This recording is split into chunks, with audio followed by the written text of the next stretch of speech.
cover any verses last week, but I got a couple questions for you anyway. And then we'll pick up here halfway through chapter 10 and try to finish it. When we were talking back in chapter 10, it talks about not forsaking the fellowship. So I've only got two questions. Question number one, why?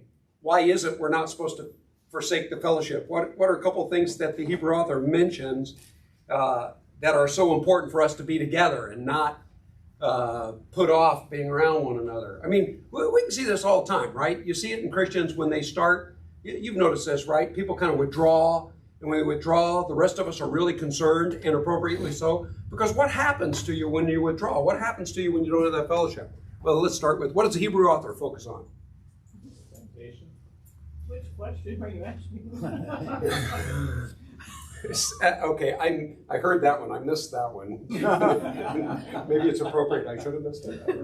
Is it to stir one another up? Yes. We're supposed to spur one another on, which, by the way, do you remember what that spur means? Hope. It literally means to irritate. To irritate. I don't always think of this in positive terms, but you know what? Sometimes we need to be irritated. We need to be irritated into the right things, right? That you spur one another on to love and good deeds, to doing the right thing. What's the other reason that we're supposed to be getting together? To enjoy the word together. Oh, okay.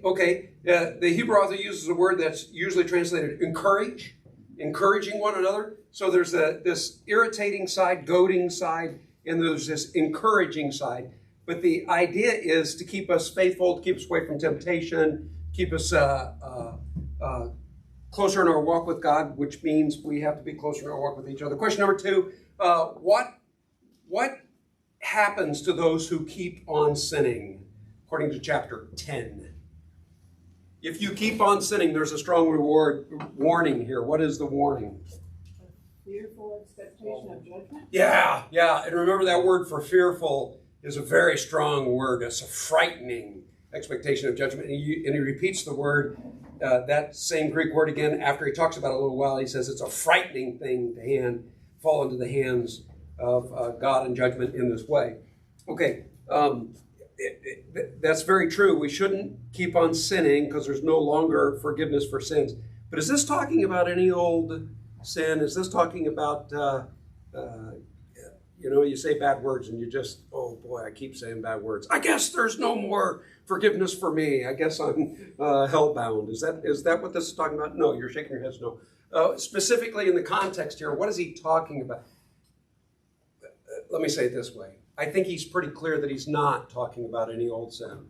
Yes, we should leave our sins in the past. Yes, there should be progress. It's sanctification. We ought to grow.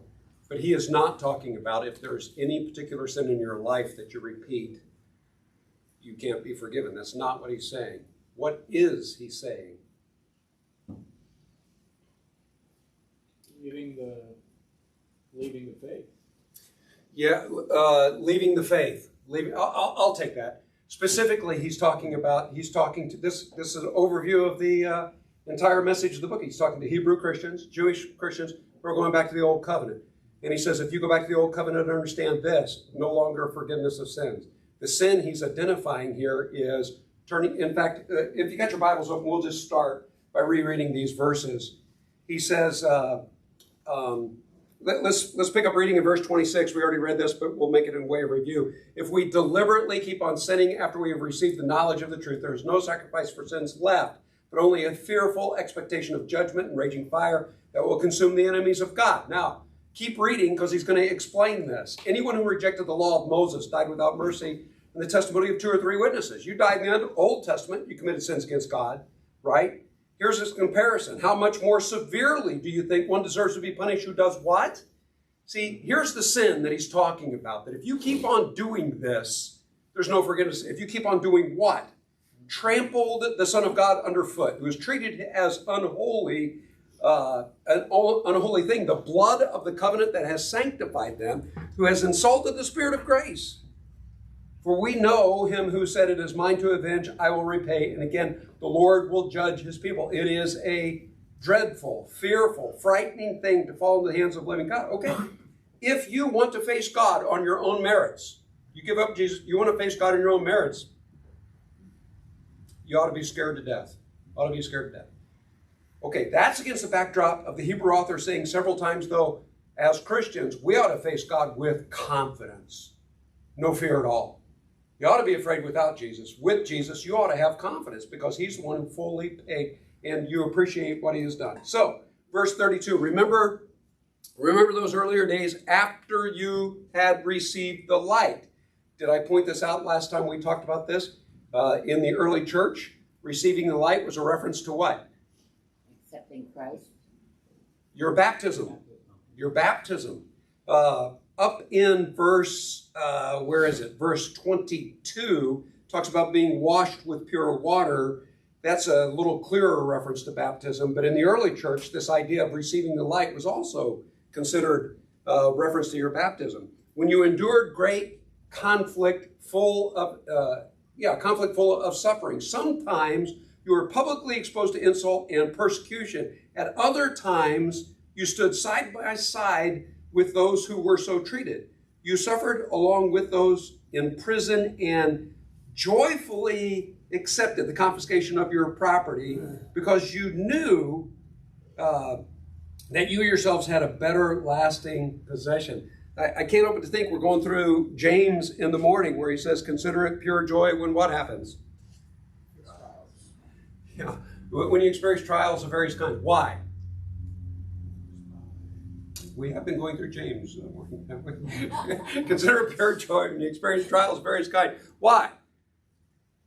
Because you know that the testing of your faith produces, okay, there's something good that can come out of this. Okay.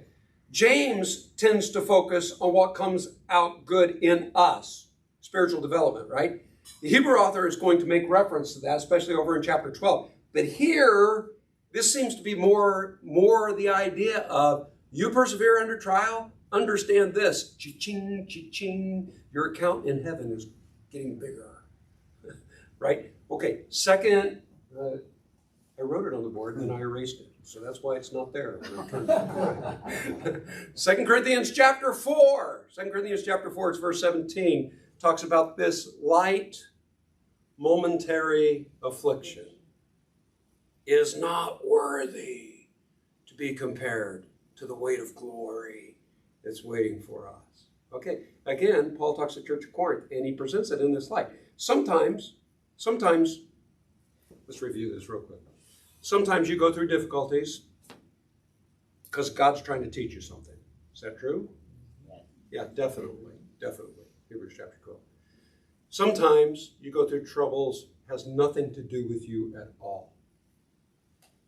But God's using you so you can help somebody else out. Can you think of a scriptural reference for that?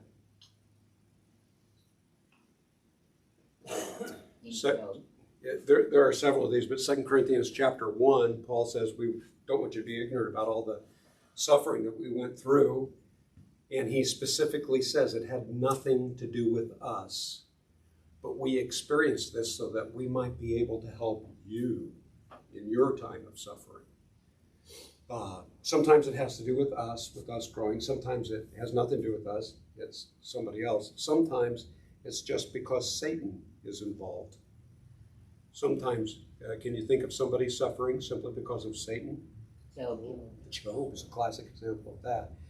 Sometimes we suffer, and this is a hard one for us to wrap our mind around, but sometimes suffering comes just so Jesus can be glorified. Can you think of an example of that? The cross. Excuse me? The cross. When did we suffer in the cross? I'm talking about our suffering. When we suffer, but Jesus can be glorified. He suffered there, that's true. Like the person he healed, and they were wondering, did his parents do something? Thank you. That's John 9, the guy born blind. And the apostles will know, well, is it his sin or is it his parents' sin? And Jesus, by the way, is it ever your sin? Can be. Sure can be. All you have to do is go back to John chapter 5. Guy has been lame. How long have you been lame? 38 years. And Jesus, I always love that story because Jesus comes up to him and says, do you want to get well? Kind of like you, 38 years, is this? Anyway, he heals him, right? And then it says, a few verses later, Jesus comes back to him and says, stop sinning or something worse will happen to you. Remember that? John chapter 8. So sometimes it is related to sin. John chapter 9 has nothing to do with sin. It's not his sin. It's not his parents' sin. This happens so that, the works of God he points to, so that God might be glorified in this. Wow, that one's a little bit harder to wrap our mind around. I mean, all these may be hard to wrap our mind around. I just wanted to review the fact that there are several different reasons why. And we don't always understand all the reasons, but there are a bunch of different reasons why bad things happen. And as a result, sometimes this means more credit in our heavenly account. And I think that's one of the things the Hebrew author is making reference to here. So he says in verse, I shouldn't stop and comment on all this stuff, but did you notice it's not just the persecution, the fact that you stood by other people? So it's not just you going through difficult times. It's when other people go through difficult times, and you know what? You stood right by them. You didn't back down. You associated with them. He says that in verse 33. And then verse 34, you joyfully accepted some of these things because you knew in yourselves that you had better lasting possession. You had your eyes on heaven, on God, and what God might do with this. It doesn't have to necessarily be the next life, although I do think that's what he's making reference to here in the next chapter. He's just going to talk about it's because you've got your focus on God. Verse 35, so do not throw away your confidence. It will be richly rewarded. Stay strong. Sometimes we just have to remind each other to do that. Verse 36, it says you need to persevere so that when you have done the will of God, you will receive what he has promised. For in just a little while, he who is coming will come and will not delay. And by my righteous one, but my righteous one will live by faith, and I take no pleasure in the one who shrinks back. So he's just reminding us God's coming. Your life's going to be over soon. You'll be so glad that you remained faithful. Verse 39. But we do not belong to those who shrink back and are destroyed, but to those who have faith and are saved. Remember, there were no chapter or verse divisions when this was originally written. So he's immediately going to go into talking about how we can remain faithful. So we need to understand this subject of faith. In verse 1 of chapter 11, in the Greek language, the very first word here is the word is. And word order in the Greek language is very significant. Many times you put either the very first word or the very last word because you want to emphasize it. So he's really going to get into, let's really understand what we're talking about when we talk about faith. What is it? What is it, right? He says faith is confidence in what we hope for and assurance about things we do not see. Is anybody reading from a different translation? Do you have different words for confidence and assurance? Conviction, that's a good one. Confidence, conviction, assurance. The word for assurance, by the way, can also be translated test.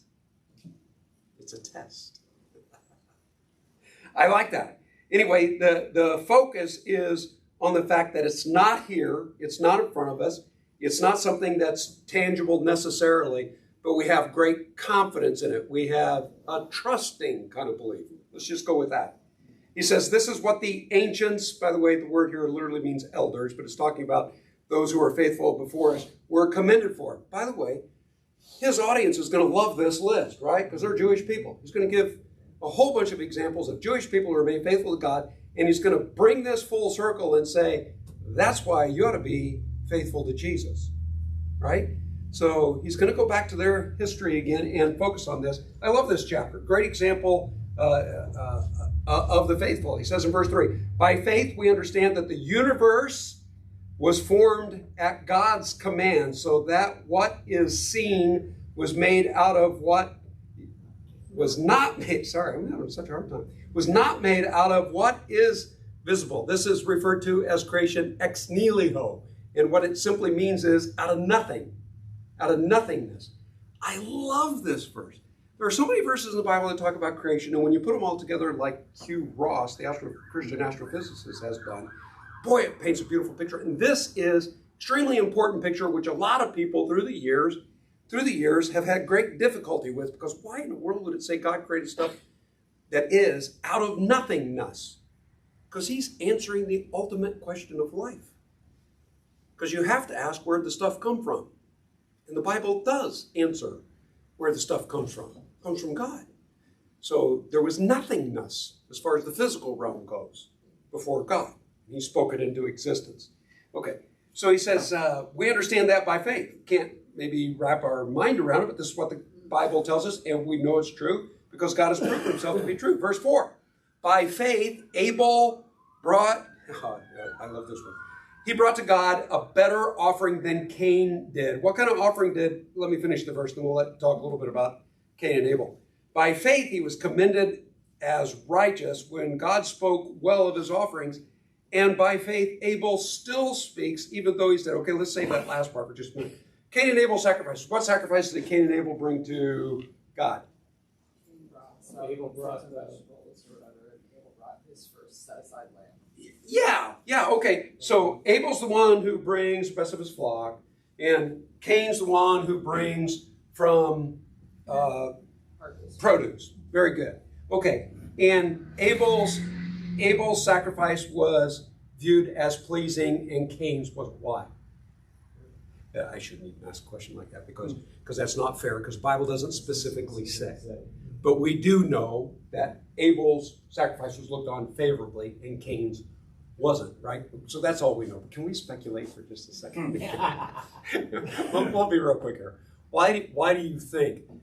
Oh boy, there have been papers written on this. People come up with lists of. I think Martin Luther came up with 7 reasons why he thought Abel's sacrifice would be more acceptable. But what do you think here? I always, after reading the Old Testament, always thought, well, I think the need for a sacrifice of the animal was more important, was more correct. And God even said, the offering, grain offering stuff, it's down here. The sin, the offering for the sins of the people isn't from the ground. More significant. It was a greater sacrifice. It was living. There was blood involved. That's very true. That's very true. A lot of these things have been pointed out, and that may well be. And the Bible doesn't talk a lot about it, but the reason I wanted to ask is because the Bible does say something, and this one's kind of intrigues me. George Fall has this opinion that, here's his opinion, then I'll tell you why. He said he thinks it's because Abel listened to God and Cain didn't. He thinks God did give specific directions, and Abel followed those directions, and Cain didn't follow those directions. Okay, why in the world does he say that? There's a couple reasons for it, and this is one of the reasons. Because he's mentioned here as an act of faith. And over in Romans, the 10th chapter, it says, faith is what? Faith comes by hearing the word of God. So if this is an example of faith, I just throw this out as a possibility. I really like this. If this is an example of faith, and faith is listening to the word of God, then it would make sense that maybe Cain wasn't listening as much. I'm so tempted to talk more about that, but anyway, he's an example of faith because he did what God wanted him to do, right? But the last line there, the Bible does spend some time talking about this subject. It says, by faith, Abel still speaks. Put your finger here and flip back over to 1 Timothy chapter 5. 1 Timothy chapter 5. 1 Timothy chapter 5, at the end of that chapter, look at verses 24 and 25. 1 Timothy chapter 5, 24 and 25, it says, the sins of some people are obvious, reaching the place of judgment ahead of them. The sins of others trail behind them. So some people get caught, right? They get in trouble. Other people don't get caught now, but guess what? God sees everything. They may not be in trouble now, but it's going to catch up with them later.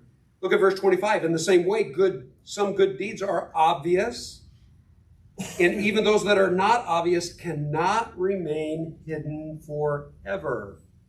Okay, sometimes you do something that's commendable, and people appreciate it. Other times nobody sees it, but God sees it. God rewards, right? I really like this idea because what you do that's wrong, this is a motivator not to do something wrong. It's also a motivator to do what's right. Because it's not just in the moment. Sometimes there are things that are going to happen much, much later because of what you did that was right now. And Abel's a great example of that because what he did still speaks. It still encourages people today, right? I think we've talked about this before.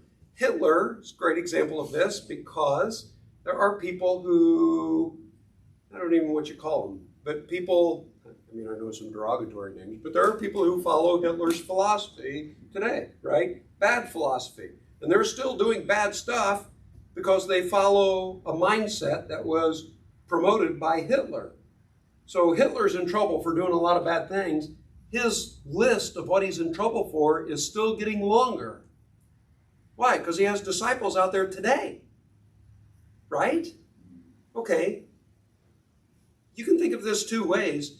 If you've done something bad, this is one of the reasons why it's so important. If you do something that's wrong, what does the Bible say? You need to seek forgiveness. But you also, not just with God, you need to seek forgiveness from the person. Settle with them while you're on the way. Why is that so important? It's important because it's not just you did something wrong, that has legs. And it might go on in your list of how bad what you did was wrong, might get longer. I don't want to think about that. Let's think about the good side. When you do something that's you ought to do, for example, you disciple somebody and help them along. That's a wonderful thing. You did a good thing. Let me pat you on the back. That's great. But you know what? Your list might get longer because that person you disciple might turn around and help somebody else get closer to God. And you know what? That goes on your heavenly credit card. I don't know how to say that. Anyway, this idea that it still speaks, it still is going, I find that very motivating. Against doing what's wrong and shouldn't be, and in favor of doing what's right, right? I can, probably shouldn't confess too many personal things here, but I will. I can still remember some of the things that I did. I remember one time my boys, losing my temper in front of my boys. You know what? I can't take that back. Can't take it back. I wish I could go back, turn the clock back, and make it never happen. But I can never take it back, right? And it's one of those things that can't take it back, and I hope he doesn't remember, but whatever the impact was, I can still remember vividly doing some really stupid, losing my temper, and it's kind of like, and maybe the reason I remember it so vividly, because as soon as I did it, I was like, oh, God, can I just go back 10 seconds? Would you please just move? You know, can't do that. Just like words that pop out of your mouth. You can't grab those things and put them back in your mouth, right? It's something you do, but it also has legs. It continues on, and I think that ought to motivate us. We've got just a few more minutes. Let's get a few more verses here. After Cain and Abel, Abel's the great example here. Then he moves on to Enoch. It says in verse 5, by faith Enoch was taken from this life, so he did not experience death. Wow. Can you think of anybody else in the Old Testament who was taken, did not experience death? Elijah didn't experience death. That's exactly right. He could not be found because God had taken him. This is in Genesis, the 5th chapter. Very, very little is said about Enoch in the Bible. But to have the kind of relationship that God would take you so that you wouldn't have to experience death, that's just huge. And the apocryphal writers, people who wrote religious stuff that's not in the Bible, were fascinated by Enoch. There's a lot written about Enoch, but very little in the Bible. But it really got people's imaginations going. And maybe that could be a positive thing. Get your imagination going in the good realm. What would it mean to have that kind of relationship with God? Well, Enoch stands as somebody who had faith. That's why he's here. Before he was taken, he was commended as one who pleased God. And without faith, it is impossible to please God.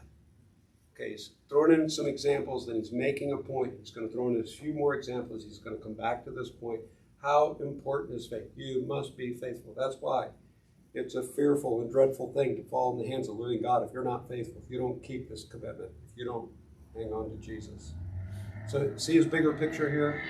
But let's look at what he says here. It's impossible to please God without faith. Because anyone who comes to him must, number one, what? You got to believe that he exists. Is that enough, by the way? Can you think of anybody who believes he exists that the Bible says is still in a whole lot of trouble? Yeah, Satan. Yeah, Satan. Demons believe and they tremble. It says in James, the 2nd chapter, believing in his existence. By the way, the Bible does very much say that is something you've got to do. So the problem of atheism or apatheism, there's a lot more being written about apatheism. It's not a militant, I don't believe in God. It's, I just don't care and I don't want to think about it. Oh boy, you better care, you better think about it, right? You got to believe in God, and then we'll take the next step in just a second. Yeah. Well, I just think if you believe in God, though, and then you don't do what he said, how much worse is it for you than, you claim to believe in me, and then you turn around and, well, why didn't you listen to me? Why didn't you read what I said? Yes. Yes. And his next qualifier here kind of gets to that, because it's not a God of your own making. It has to be the one real God. You must believe that he exists and that he rewards those who earnestly seek him. He rewards those who earnestly seek it. That tells us something about the character of God. Okay, the Bible tells us a lot about God, but if you're going to just in a nutshell talk about a couple things about God, and the Hebrew author chooses to focus on two things: he exists and he rewards people who really look for him, seek him, want to find him. One of the things that bothers people sometimes is referred to sometimes as the hiddenness of God. And the idea is this: if people who don't believe in God will say, if there is a God, why doesn't he make himself known? And we would say, he has made himself known, right? And they would say, well, not good enough, right? He needs to do it more.